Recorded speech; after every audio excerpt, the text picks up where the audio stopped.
Hi there, welcome to the Slivka and Slivka-bio poster at BOSC 2021.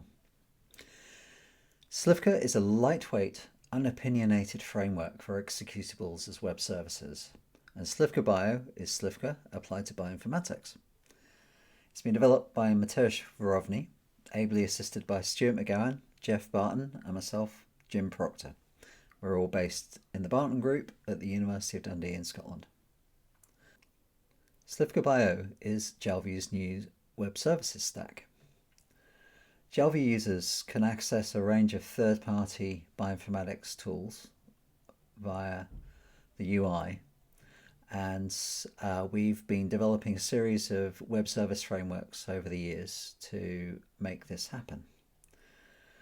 The basic idea with Slivka-bio is that there's an HTTP REST API that allows Jalview to discover the available services, to validate input, and then to submit jobs for execution, monitor and retrieve the results.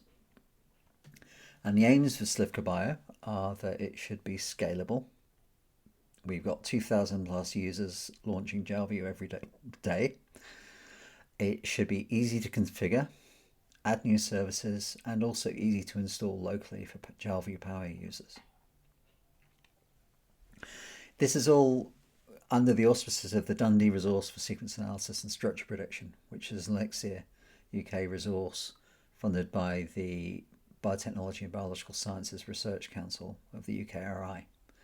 And Slivka-bio will eventually replace the Jabez system, which currently provides services for Jalview. So I'm now going to hand over to the author of the system himself, Mateusz. He's going to explain how you can create a Slivka service from scratch. And I forgot to mention that the tool he'll be wrapping is a fantastic program called Bob the Builder, which allows you to create ASCII renderings of villages. Now let's turn this program into a web service using Slivka. First, we need to initialize a new project. Let's call it demo. And it created a new project which we can cd into.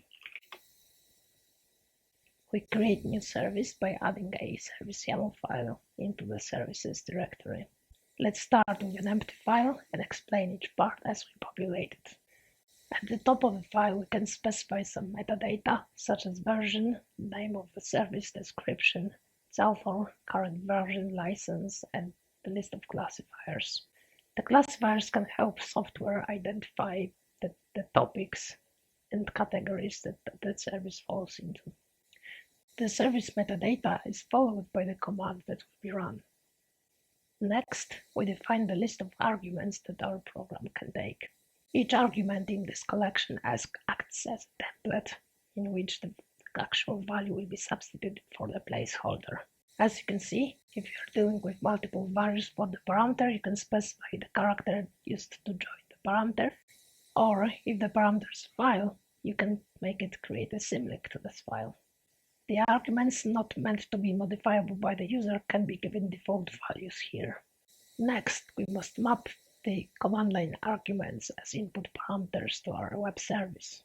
For each argument that we want to be modifiable, we create a parameter in the parameters section. Here we have multiple ways to customize the parameters. For example, we can specify the type for each parameter, give it some name, description, set the default value, tell the user whether it's required or not, or we can provide constraints for choices or integer or float values. We can also add any environment variables required by the program. Finally, we list the output files that our program produces. In addition to any file that the program makes, we can capture standard out and standard error streams. Last, you can specify the list of runners that will execute your program on the system. If you have any advanced workload managers installed, this is where you link them. Okay, thanks Mateusz. So I'll just finish up by telling you the state of play for Slivka as of July 2021. So we recently launched the public server and Slivka's homepage, which you can find at the URL shown.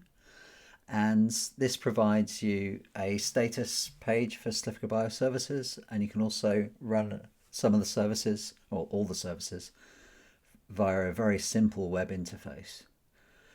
There's also links to GitHub and copious documentation.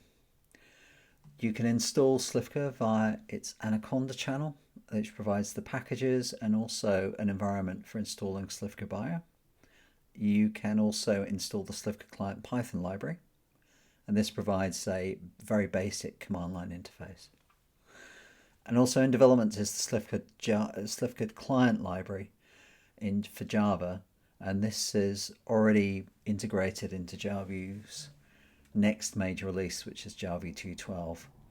And if you get in contact with us, we can certainly show you how to try that out in JavaView and JavaView.js.